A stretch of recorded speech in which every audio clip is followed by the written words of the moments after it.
Hey guys, it's Graham. What's cracking? I finished reading a book today that I enjoyed more than I expected to. It wasn't to say that I was like hesitant to read it or anything. It was a nice little treat. I got more into it than I thought that I would. It's called Abbott in Darkness by D.J. Butler. And now that I think of it, this might be the first video that I've done in a long time about a DJ Butler book, but I've read several of his titles over the years. Back when I lived in Utah, I was really active in the Utah author community, and he's one of the guys that I miss hanging out with. Jared Garrett, DJ West, or DJ, his name is David J. West, but David West, DJ Butler.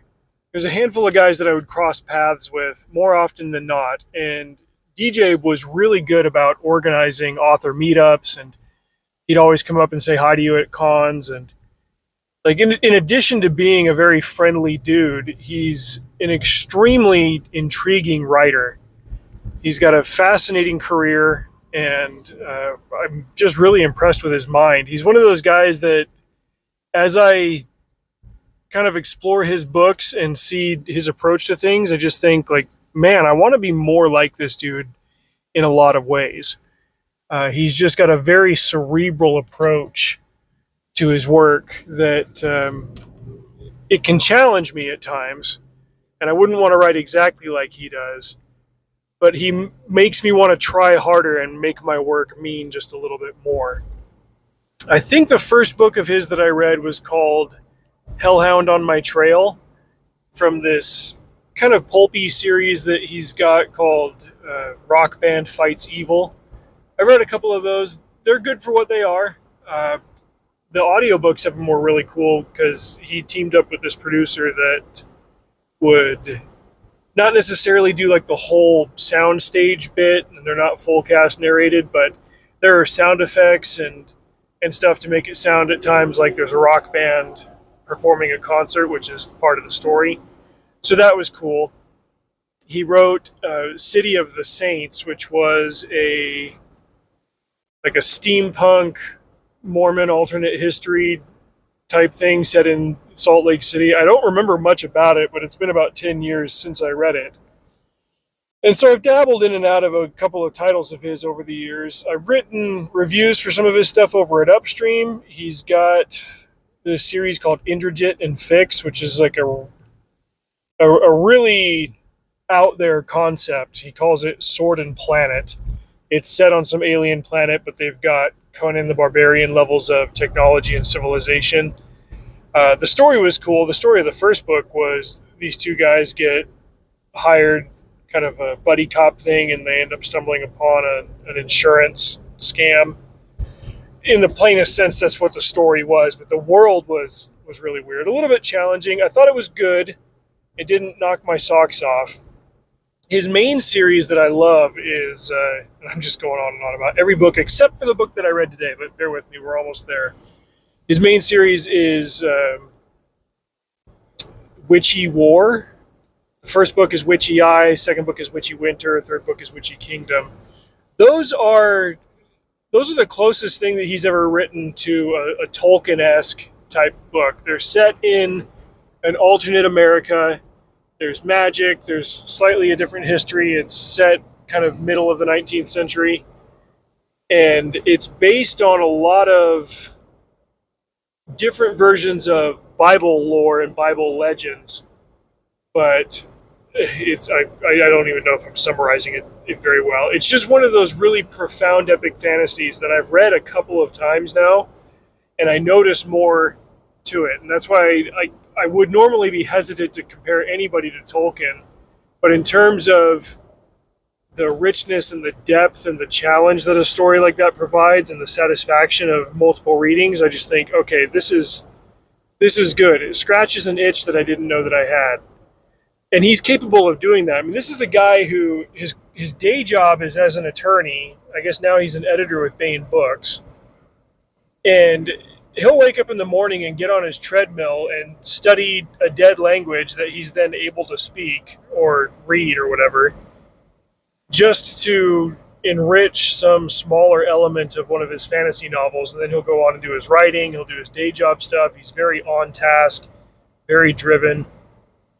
He's also huge. He's like 6'7" or something. Massive, massive dude. And so I've got a lot of admiration for him personally and respect for his work. And this brings us to Abbott in Darkness, which is a sci-fi that it starts with this family that shows up on a distant planet after taking a months-long trip through space through a wormhole. It's very much a frontier story, but instead of somebody going from east coast of North America to the wild, wild west, it's like, hey, we shot our shot with our nest egg. We came out here. I was promised a job.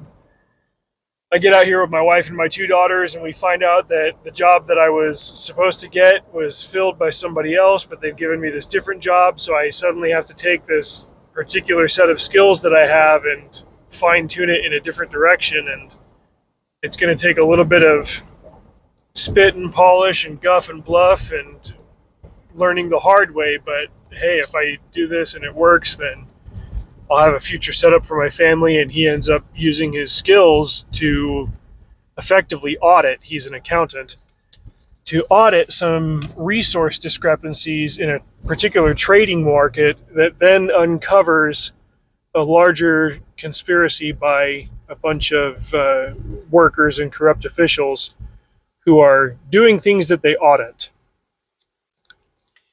And as I was reading this, I just kept getting a particular vibe. And before I say this, let me just kind of qualify it. There are times when I read a book that reminds me of something else, and that's because the author was heavily riffing on something else. It's like, oh, this is so-and-so, but he's writing like, say, Brandon Sanderson. Or this is so-and-so, but you can tell that he's trying to write in a classical style like, I don't know, Hemingway or Fitzgerald. This wasn't like that. It was a book that gave me the same feeling as when I'd read a different book, but it wasn't trying to be that book. It was just kind of heading in through the same swamps, we'll say. It reminded me of Red Planet by Robert Heinlein, just in the sense that it's a working class family that has to kind of rise above their station a little bit, do something that they really wouldn't expect to do, but they've got to be philosophical, they've got to be motivated, they've got to be assertive, and it's really an experiment in self-governance, which there was a lot of that in Red Planet. It trod through a lot of the same places, but it did it with D.J. Butler's recognizable style and flair and focus. It was a man who, he does have not necessarily combat skills, but he's not afraid to get his hands dirty and fight and shoot and all that stuff. He's not timid about having to do that because he is a man with a family, and when people threaten them, he's like, yeah, you don't get to do that. Even though he's not special forces or ex-military or anything, he's just a guy. He's an everyman, and the choices that he makes, like, I'm able to relate to them as a working man and as a husband and as a father. It's like, okay, cool. I can really wrap my head around this character because he does a lot of things that I do. And when it comes time to really solve the problem that he's up against, it's not just a matter of finding and shooting certain people on a list. He's got to reason with them. He's got to give them a better reason to do something else other than to do it the way that they have been doing it. And that's where the whole philosophical argument of it all comes in. So if this sounds like a really roundabout way of me endorsing Abbott in Darkness by D.J. Butler, then so be it.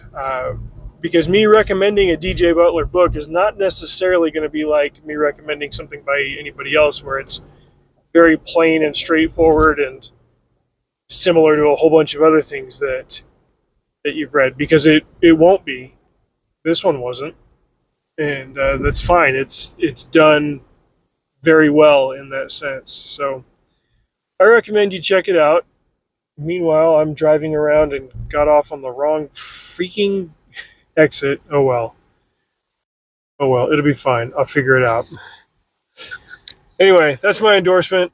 I recommend you check out Abbott in Darkness by DJ Butler, and let me know what you think. Till next time, drive safe. See you out there.